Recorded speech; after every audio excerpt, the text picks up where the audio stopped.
고린도후서 3장 18절 말씀입니다.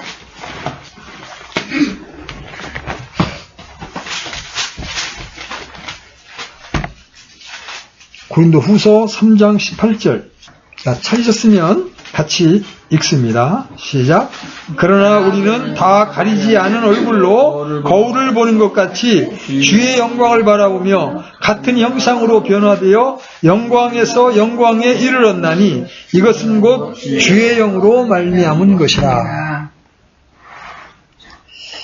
본문은 이 부분을 읽었지만 오늘 제가 여러분들에게 중심적으로 다루어주고자 하는 주제는 변화를 받으라입니다. 하나님은 변함이 없으신 분이십니다. 성경 표현에 의하면 회전하는 그림자도 없는 분이십니다. 그분은 변할 필요가 없는 완전한 분이십니다.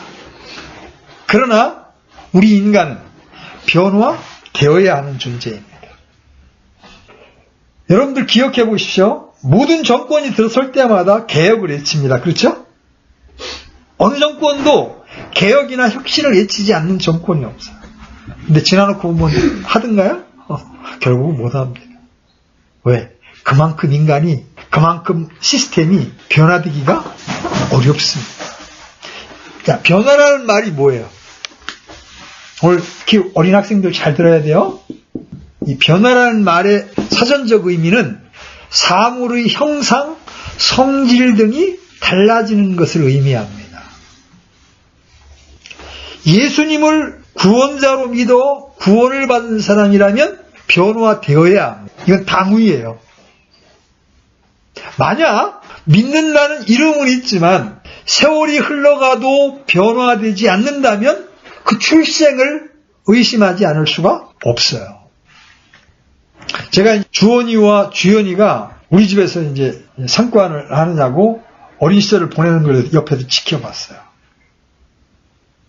태어나자마자 1시간 도리로 깨어서 울면서 젖을 열심히 찼습니다.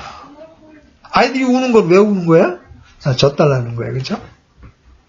그래서 젖을 열심히 먹고 눈에 띄게 하루가 다르게 키가 자라고 몸무게가 늘어납니다. 그리고 일정한 시간이 지나면 이때 어떤 소리에도 반응하기 시작합니다. 그게 변화되어 가는 거죠. 우리가 변화라는 단어를 생각할 때 양방면을 생각할 수가 있어요. 하나는 좋은 변화입니다. 원래보다 더 나은 모습으로 바뀌는 거예요. 허약한 체질이 건강해지고 적은 믿음이 강하게 되는 것과 같은 긍정적인 변화가 있습니다. 예컨대 주의 첫날 오전 집회만 간신히 참석하던 영혼이 수요 기도회에도 참여하려고 하고 거리 설교에도 참석하기 시작한 것 같은 경우가 그런 예일 것입니다. 다른 하나는 나쁜 변화입니다. 건강하던 사람이 병약해집니다.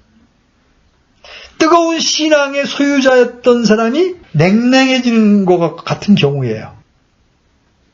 교회 집회에 빠짐없이 참석하던 사람이 어느 날 수요 집회에 빠지고 슬금슬금 뒤로 물러서는 경우가 나쁜 변화예요. 복음을 그렇게 열심히 전하던 사람이 어느 날 침묵하기 시작하는 거예요. 이게 나쁜 변화예요. 오늘 여러분의 신앙을 한번 이 말씀에 비추어 보십시오. 성경에도 나쁜 변화의 예가 나와요. 그래서 여러분 예레미야 애가 4장 1절 여기 적어놓으시고 예레미야 애가 4장 1절 한번 읽어보십시오. 자, 같이 읽어봅니다. 시작. 어찌 금이 어둡게 되었는가? 어찌 가장 좋은 정금이 변질되었는가? 성소의 돌들이 모든 거리의 윗부분에 쏟아졌도다. 여러분, 찬란하게 빛나야 할 금이 어둡게 됐다는 거예요. 가장 좋은 정금이 변질되었다는 거예요. 이건 나쁜 변화의 예죠? 우리의 신앙도 이렇게 될 수 있다는 거예요. 시작은 처음에 잘했어요. 열정적으로 시작했는데 그 끝부분은 아주 퇴색된, 그죠? 녹슨 그런 상태의 신앙이 얼마든지 될 수가 있어요. 근데 여기서 여러분들이 이 정체라고 하는 부분을 한번 생각해 봐야 돼요. 여러분 이제 자전거를 탈 때 페달을 밟지 않으면 어떻게 돼? 자전거가 쓰러지지. 어느 쪽으로도 가지 않고 그 자리에 머물러 있는 것, 이것도 역시 위험한 일이에요. 자전거를 탈 때 페달을 밟지 않으면 언젠가는 쓰러지게 되어 있습니다. 우리 신앙에도 이 부분은 바로 적용되는 거예요. 그래서 오늘 우리가 살펴봐야 될 첫 번째, 신자를 향한 하나님의 갈망은 무엇인가? 변화되는 것입니다. 신자의 변화에는 몸과 생각의 변화라는 양방면이 있습니다. 주님께서 오실 때 우리 몸은 변화될 것입니다. 이것은 언제 있는 일이에요? 마지막 날. 우리 빌립보서 3장 21절 한번 열어보세요. 빌립보서 3장 21절.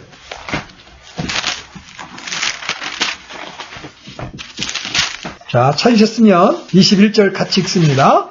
시작. 그분께서 모든 것을 자기에게 복종시킬 때 사용하는 능력을 발휘하사 우리의 천한 몸을 변화시켜 자신의 영광스러운 몸과 같게 만드시리라. 예수님이 부활하신 것처럼 예수님이 이 땅에 오시면 우리의 이 천한 몸, 이 연약한 몸도 변화됩니다. 하나님의 능력을 따라 예수님의 영광스러운 몸과 같이 만들어 주실 거예요. 이것이 신자의 복된 소망이에요. 이 세상 사람들은 죽으면 끝이라고 생각을 해요. 아, 몸이 땅속에 들어가서 다 먼지가 됐는데 뭐가 된다는 얘기냐. 성경은 그렇게 말씀하시지 않습니다. 우리 몸이 죄가 될지라도 우리 몸을 다시 spiritual body, 지금의 이 육신적인 몸이 아니라 영적인 몸으로 다시 부활시킬 것이다. 근데 이것은 전적으로 누가 하실 일이에요? 주님이 하실 일이에요. 그죠? 주님이 이 땅에 오실 때 이루어질 일입니다. 그러나 주님이 오실 때까지 우리 신자들은 생각의 변화를 받아요. 그런데 이 생각의 변화를 여러분 대단히 중요하게 생각해야 돼요. 어쩌면 몸의 변화의 질에도 영향을 미칠 수 있기 때문에 그래요. 그게 뭔 소리입니까? 여러분 이렇게 생각할 수 있어요? 성경은 더 좋은 부활을 말합니다. 더 좋은 부활. 그 말은 뭘 얘기하는 거예요? 부활에도 질이 있다는 거예요. 이 땅에서 내가 얼마만큼 생각이 변화되었느냐에 따라서 나중에 우리 몸의 변화에도 질적인 영향을 미칠 수 있다는 거죠. 여러분 고린도전서 15장 41절에 보면 별의 영광이 다르다고 말하는 것을 볼 수 있습니다. 그렇죠? 그것처럼 별이 반짝이는 것이 다르잖아요. 그죠? 별의 밝기가 다르잖아요. 그것처럼 부활한 우리의 영광도 다를 수 있다는 거예요. 그럼 그것이 무엇에 따라 달라질까요? 이 땅에서 내가 얼마나 나의 생각이 변화되었느냐에 따라서 나중에 나의 몸의 영광의 질도 달라질 수 있다. 그래서 신자가 이 땅에서 어떤 생각의 변화를 받아 어떻게 살았느냐가 대단히 중요한 겁니다. 그래서 바울은 로마서 11장까지 개인의 구원 교리와 이스라엘의 회복에 대한 교리를 말한 다음에 신자들에게 생각의 변화를 받으라고 권면하고 있는 겁니다. 여러분 로마서 12장 2절 펴보십시오. 로마서 12장 2절.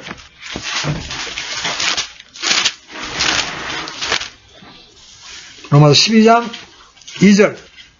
자, 찾으셨으면 같이 읽겠습니다. 시작. 너희는 이 세상에 동화되지 말고 오직 너희의 생각을 새롭게 함으로 변화를 받아 하나님의 그 선하시고 받으실 만하며 완전하신 뜻이 무엇인지 입증하도록 하라. 주님은 우리 모두가 변화되기를 원하십니다. 여러분 자신이 변화되고 여러분의 가정이 변화되고 교회가 변화되기를 원하십니다. 나 자신의 생각이 변화되지 않고는 가정의 변화가 없습니다. 다른 가족의 어떠함을 판단하기 전에 나는 과연 가족 구성원으로 합당한 모습으로 변화를 추구하고 있는지 살펴보아야 합니다. 구원받기 전보다 훨씬 더 내 아내를 또는 나의 남편을 사랑하고 있는가? 훨씬 더 부드러움을 가지고 섬기고 있는가? 가정의 문제의 모든 어려움을 누구 한 사람의 책임으로 돌리면서 스스로는 아무 책임이 없는 것으로 생각하는 한 가정의 변화는 기대할 수 없습니다. 또 가정의 변화가 없으면 교회의 변화가 없습니다. 가정이 주님의 통치를 받게 될 때, 그리고 그런 가정들이 교회로 모였을 때 전체 교회가 건강해지는 겁니다. 그래서 개인, 가정, 교회는 이 셋이 함께 가는 겁니다. 여러분이 은혜를 입고 성령으로 충만하면 가장 곁에 있는 사람이 그것을 알아보게 됩니다. 그때 가정이 변화됩니다. 가정이 변화되지 않으면 성장과 부흥은 지속되지 않습니다. 여러분의 가족이 믿음의 여정을 돕는 가장 큰 동역자가 될 것인지 방해자가 될 것인지는 생각의 변화에 달려 있습니다. 저는 이 생각의 변화가 부흥의 출발이라고 믿습니다. 한 마음 한 믿음이라고 해도 부흥을 경험하지 못한 가족은 돕는 자가 아니라 방해자가 될 가능성이 훨씬 큽니다. 한 사람은 막 복음을 전하고 싶어서 열성적이고, 그래서 어딜 가든 복음을 꺼내놓으려고 하면 옆에 사람이 말립니다. 좀 제발 좀 그런 데 가면 조용히 해. 응? 방해꾼이 되는 겁니다. 내가 변화를 받고 부흥하면 가족이 나를 존경하고 인격적으로 순복합니다. 그래서 우리는 말씀과 성령으로 변화를 받아야 합니다. 그리고 변화받을 수 있도록 하나님께 기도해야 합니다. 찰스 핀이라는 사역자는 부흥을 위해 기도하라고 했습니다. 부흥은 소생입니다. 우리는 모두 부흥을 위해 기도해야 할 때입니다. 부흥을 주소서 외치면서 기도해야 합니다. 주님이 부흥을 주셔야 합니다. 부흥을 통한 성장은 매우 중요합니다. 그런데 이 부흥이란 다른 말로 변화를 받으라는 말이에요. 근데 여러분, 변화는 변장이 아니에요. 변화를 받으려니까 자꾸 변장하려고 그래. 가식이나 위장을 하는 거예요. 겉모습만 바꾸려고 하는 거예요. 여러분, 변화란 겉모습을 바꾸는 게 아니에요. 그건 종교인들이 하는 겁니다. 내면은 바뀌지 않았는데 거룩한 척, 신실한 척 하는 것, 이것이 바로 위선이잖아요. 변화는 뭐예요? 내면의 변화, 즉 성장을 통한 변화를 말합니다. 그래서 성장과 성숙을 통한 변화가 아니면 그것은 위선에 지나지 않습니다. 하나님은 지금 여러분에게 변화를 촉구하고 계십니다. 두 번째 주제, 여러분은 변화를 갈망하십니까? 자, 하나님은 우리의 변화를 갈망한다고 첫 번째 말씀을 드렸습니다. 그런데 여러분은 그 변화를 갈망하십니까? 기이한 것은 하나님은 우리의 변화를 기다리시는데 우리 자신은 많은 경우 변화를 싫어한다는 겁니다. 아니, 변화되지 않겠다고 고집을 피운다는 거예요. 여러분, 예레미야 48장 11절 보십시오. 예레미야 48장 11절. 48장 11절. 같이 읽겠습니다. 시작. 모압은 어린 시절부터 편안히 지내고 자기의 술취거기 위에 자리를 잡았으며 사람들이 모압을 비우려고 그릇에서 그릇으로 옮기지도 아니하며 또 모압이 포로가 되지도 아니하였도다. 그러므로 그 안에 그의 맛이 남아있고 그의 냄새도 변하지 아니하였도다. 변화되지 않는 것은 제약입니다. 오늘날 모압과 같은 신자들이 너무나 많습니다. 아무런 변화가 없습니다. 그래서 교회를 다닌 지 10년이 지나도 변화가 없습니다. 말투, 가치관, 인격, 이런 것들이 항상 그대로입니다. 여러분, 이것은 신실함이 아니라 변화가 없는 겁니다. 성장과 변화가 없는 것은 제약입니다. 모압처럼 어린 시절부터 편안히 지내고 여기저기 옮기지 않고 포로가 되지 않는 그런 생활을 지속한 사람들은 변화가 없습니다. 일상의 반복만 있을 뿐 성장도 변화도 없습니다. 이런 모압의 부대를 하나님은 찢으시겠다고 12절에서 말씀하십니다. 12절 보세요. 주가 말하노라. 그러므로 보라, 날들이 이르리니 내가 떠돌아다니는 자들을 그에게 보내리라. 그들이 그를 떠돌아다니게 하며 그의 그릇들을 비우고 그들의 부대들을 찢으리라. 여러분, 지금의 평온한 삶에 안심하지 마십시오. 여러분의 생각과 삶의 변화가 없으면 하나님은 여러분의 삶을 송두리째 흔드실 수 있는 분이십니다.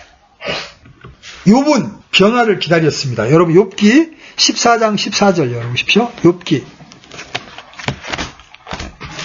14장 14절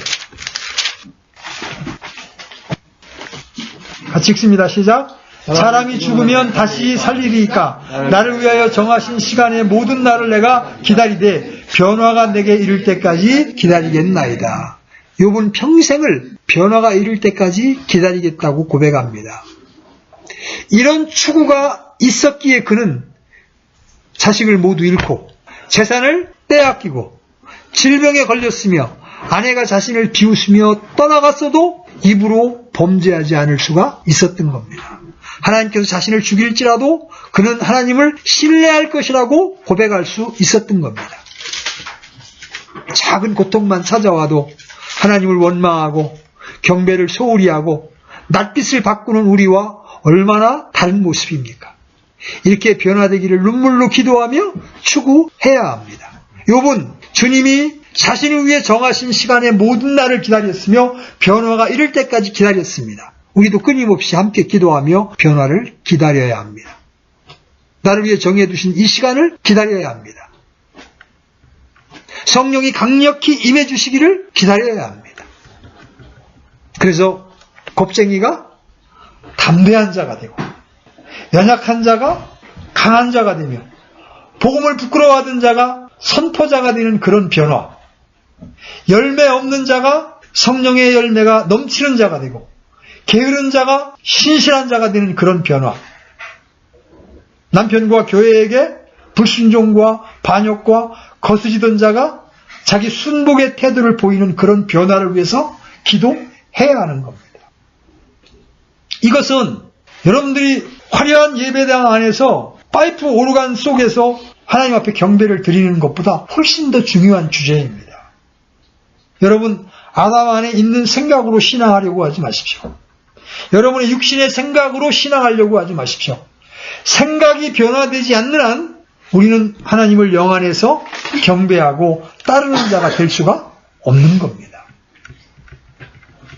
자, 우리가 살펴볼 세 번째 주제는 흔들어 경고하시는 하나님. 거짓 평안 가운데 변화가 없을 때 주님은 삶을 흔들어 놓으시고 환난을 보내시고 시련을 통해 변화를 촉구하십니다. 자, 시편 55편 19절 가보십시오. 욥기 바로 뒤에 시편 55편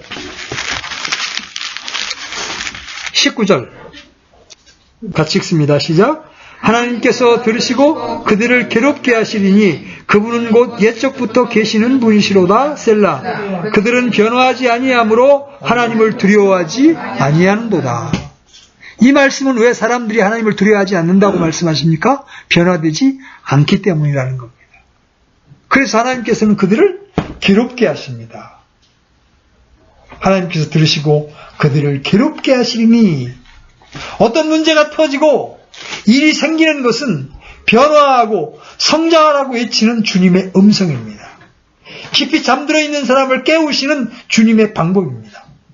여러분의 가정 안에, 교회 안에 어떤 고통스러운 일이 생길 때 우리는 즉시 이것이 우리의 변화를 촉구하는 하나님의 손길임을 볼 수 있어야 합니다.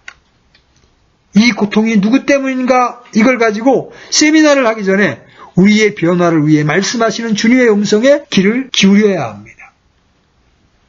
자, 이제 네 번째, 변화되기 위해서 하나님과 우리 자신이 해야 할 일은 무엇입니까? 날마다 새롭게 되는 것이 변화입니다. 우리의 속사람은 처음과 동일해서는 안 됩니다. 변화가 있어야 합니다. 그래서 사도 바울은 변화를 받으라고 말했습니다. 우리가 아까 읽었던 로마서 12장 2절, 그렇죠? 너희는 이 세상에 동화되지 말고 오직 너희의 생각을 새롭게 함으로 변화를 받아 하나님의 선하시고 받으실 만하며 완전하신 뜻이 무엇인지 입증하도록 하라. 여러분, 생각을 새롭게 하지 않으면 삶의 변화는 없습니다. 인격의 변화도 없습니다. 그런데 로마서 12장 2절의 말씀에 의하면 우리가 변화받기 위해서 해야 될 두 가지를 제시합니다. 자, 우리가 변화받기 위해서 해야 될 두 가지. 첫째는 이 세상에 동화되지 말라는 겁니다. 여러분, 우리는 하늘의 시민권을 가진 자들입니다. 이 땅에 살고 있지만 이 땅에서는 나그네요? 타국인입니다. 그런 거로 이 세상의 풍조에 동화되어서는 안 됩니다. 이 세상의 가치관은 하나님의 생각과 충돌합니다. 하나님은 동성 간의 섹스나 동물과의 섹스를 죄악시하십니다. 오늘날의 풍조는 어때요? 다 존중해 주자. 그건 개인의 선택 아니냐.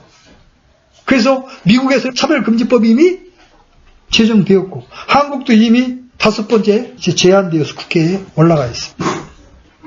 우리가 한번 설교로 다뤘지만 소돔과 고모라가 멸망했던 이유가 뭐예요? 천사가 남자의 모습으로 롯의 집에 방문했더니 소돔성의 남자들이 그 집을 뺑 둘러싸고, 야, 니네 손님 우리한테 내놔. 우리가 그들과 상관하리라. 성관계를 하겠다는 겁니다. 남자가 남자와 성관계를 하겠다는 겁니다. 창조의 질서를 깨트리는 거예요. 그때 하나님은 유황과 불로 소돔과 고모라를 멸망시키는 걸 볼 수가 있어요. 에이즈가 그 죄의 결과로 나타나게 되죠. 이게 지금 세상의 풍조입니다. 불과 10년 전만 해도 동성애자들은 스스로를 부끄러워했습니다. 그래서 자기들의 정체를 감췄습니다. 지금 어떻습니까? 퀴어 축제라고 해가지고 광화문에서 잔치를 벌입니다. 자기들끼리. 우리를 인정해달라는 겁니다. 남자가 남자를 데리고 와서 This is my wife 이럽니다. 유럽에서는 목사가 남자를 데리고 와서 This is my wife 이럽니다. 세상이 지금 멸망을 향해 달려가고 있는 겁니다. 이런 세상에 그리스도인들은 동화되어서는 안 되는 겁니다. 안타깝게도 오늘날 자유주의 신학을 한 목사들이 사람은 다 평등하니까 이들도 인정해 주자고 강단에서 이런 설교를 하고 있습니다. 이게 세상이 미쳐가고 있는 겁니다. 이 세상의 가치관은 하나님의 생각과 충돌을 합니다. 그래서 우리는 이 세상의 가치관을 거절해야 합니다. 그리고 아닌 건 아닌 것이라고 우리가 분명하게 선포해야 합니다. 동성애를 받아들이고 페미니즘이 극성하게 되면 망합니다. 하나님은 그런 제약을 그대로 두고 보시지를 않습니다. 여러분, 동성애가 극심해서 에이즈가 창궐한 아프리카가 가장 못 삽니다. 그렇죠? 이 세계에서 가장 못 삽니다. 하나님의 창조 질서를 깨트리는 곳으로 하나님은 복 주실 수가 없는 거예요. 그래서 우리가 생각의 변화를 받기 위해서는 1차적으로 이 세상과 동화되어서는 안 됩니다. 그런 다음에 생각을 새롭게 해야 합니다. 어떻게? 우리의 생각이 하나님의 말씀과 하나님의 생각으로 대체되어야 합니다. 우리 생각은 어때요? 불신자하고 결혼하면 어때? 잘생겼는데 돈도 많은데. 우리 생각입니다. 하나님의 생각은 어떤 거예요? 믿지 않는 자들과 공평하지 않은 멍에를 내지 말라.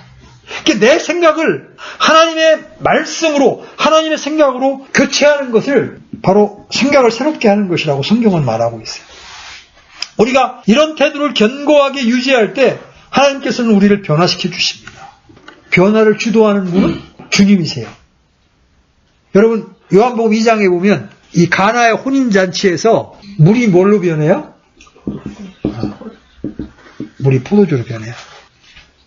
그 물을 연회장에 옮긴 하인들은 그냥 예수님의 말씀에 순종했을 뿐이에요. 그러니까 물이 포도주로 바뀌었습니다. 우리가 생각을 새롭게 하는 하나님의 말씀에 내가 순종하게 되었을 때 하나님 우리를 변화시켜 주십니다. 무엇으로? 하나님의 영으로. 아까 읽었던 고린도후서 3장에 우리가 영광에서 영광에 이르렀는데 무엇으로 말미암아? 하나님의 영으로 말미암아 변화되는 거예요. 우리가 말씀에 순종하게 되면 하나님의 영께서 우리를 변화시켜 주시는 거예요. 놀랍도록 변화시켜 주십니다. 그래서 하나님의 영이 우리를 주관하게 하는 일이 대단히 중요합니다. 사무엘상 10장 6절에 보면 또 주의 영께서 내게 임하시리니 너도 그들과 함께 대언을 하고 다른 사람으로 변하리라. 성령이 임했을 때 사울은 다른 사람으로 변했습니다. 마찬가지로 제자들에게 성령이 임했을 때 그들은 위대한 전도자요 능력 있는 주의 일꾼으로 변했습니다. 성령이 임했을 때 용납하는 마음과 긍휼히 여기는 마음이 생겼습니다. 표도가는 마음이 부드러운 마음으로 바뀝니다. 말씀을 우리 안에 깨우쳐 주시고 인도해 주시며 자라나게 하시는 성령께서 우리를 변화시켜 주시는 거예요. 아까 읽었던 고린도서 3장 18절. 그러나 우리는 다 가리지 않는 얼굴로 거울을 보는 것 같이 주의 영광을 바라보며 같은 형상으로 변화되어 영광에서 영광에 이르렀나니 이것은 주의 영으로 말미암은 것이니라. 이제 변화를 위해 기도하셔야 합니다. 이전의 삶과는 다른 삶을 살도록 기도하십시오. 지금까지 하는 완전히 다른 삶을 살도록 기도하십시오. 자, 복음서의 제자들 한번 보세요. 예수님께서 12제자를 불렀습니다. 예수님과 3년 반 동안 이렇게 가르침을 받으며 따라다녔어요. 근데 복음서에 나타난 제자들의 모습이 어땠어요? 나중에 주님을 부인했잖아요. 그죠? 예수님이 십자가에 달리셨을 때 나 예수님 모른다고 예수님을 부인했잖아요. 근데 여러분 잘 보세요. 복음서 다음에 나오는 사도행전에 나타나는 제자들의 모습은 어땠어요? 성령을 받은 제자들의 모습은 어땠어요? 주님을 위하여 목숨을 내어놓는 자리까지 갔습니다. 그렇죠? 사울이 바울이 되고 세리 레위가 성도 마태가 되는 이 변화를 여러분 보십시오. 이걸 다 누가 이루신 거예요? 주의 영께서 이루어 주신 겁니다. 그렇죠? 우리가 이런 변화를 추구해 나갈 때 우리는 영광스럽게 변화되는 겁니다. 우리를 변화시키는 주님의 이 변화의 역사는 영광스럽습니다. 궁극적으로 우리는 모두 변화될 것입니다. 그렇죠? 우리 고린도전서 15장 51절 52절 열어보십시오. 고린도전서 15장 51절로 52절. 우리가 궁극적으로 어떻게 변화될 것인지, 특히 우리의 몸이 어떻게 변화될 것인지 보십시오. 자, 같이 읽습니다. 시작. 보라, 내가 너희에게 한 가지 신비를 알게 하노니 우리가 다 잠잘 것이야. 마지막 나팔 소리가 날 때에 눈 깜짝할 사이에 순식간에 다 변화되나. 이는 나팔 소리가 나매 죽은 자들이 썩지 아니할 것으로 일어나고 우리도 변화될 것이기 때문이에요. 이 일은 마지막 날에 있을 일입니다. 이 변화를 소망하는 성도는 복된 소망, 산 소망의 소유자들입니다. 그렇죠? 이런 영광스러운 변화가 있을 때까지 우리는 우리의 생각이 변화를 받아 우리의 내면이 바뀌어야 합니다. 자기 생각이 옳다고 고집해서 권위에 순복하지 못하던 그 자신의 모습에서 자신을 낮추는 그런 모습으로 변화되어야 합니다. 내가 너보다 낫다고 교만하던 태도에서 남을 나보다 낮게 여기는 그런 태도로 바뀌어야 합니다. 오늘 하나님은 분명하게 말씀하십니다. 변화되지 않는 것, 자라지 않는 것은 죄라고 말입니다. 여러분은 주님을 알고 난 뒤에 얼마나 변화되었습니까? 여전히 옛 성깔, 옛 말투, 옛 생각으로 살고 있지는 않습니까? 이제 주님의 은혜에 의지해서 변화를 위한 몸부림을 치십시오. 이 모습으로는 주님 앞에 설 수 없습니다. 제가 변화되기를 원합니다. 저를 바꿔주십시오. 그런 마음으로 주님 앞에 여러분 나아가셔야 합니다. 우리 모두가 기도와 말씀을 통해 성령의 강력한 임재하심을 기도하면서 변화받기를 사모해야 합니다. 그때 주의 영께서 우리를 변화시켜서 주님을 닮은 그러한 영광으로 우리를 이끌어 가실 것입니다. 아멘? 아멘. 여러분, 이 변화가 사모되지 않습니까? 여러분들이 이제 축구 경기나 국제게임이나 이런 걸 보면 선수들이 맨날 그 신앙이고 요새 이제 벤투 감독이 많이 우리 욕을 먹잖아요. 전술에 변화도 안 주고 맨날 게임도 어떻게 지지부진하게 재미없게 경기를 한다고 비판을 합니다. 근데 정작 우리 자신은 변화되려고 노력하고 있는가? 하나님은 그렇게 우리의 변화를 기다리고 갈망하고 계신데 우리는 우리 스스로의 변화를 위해서 얼마만큼 말씀에 순종하고 있는가? 여러분 이 시간 한번 잘 여러분을 되돌아보시고 변화를 추구하는 여러분이 되시기를 주의 이름으로 부탁을 드립니다. 아멘.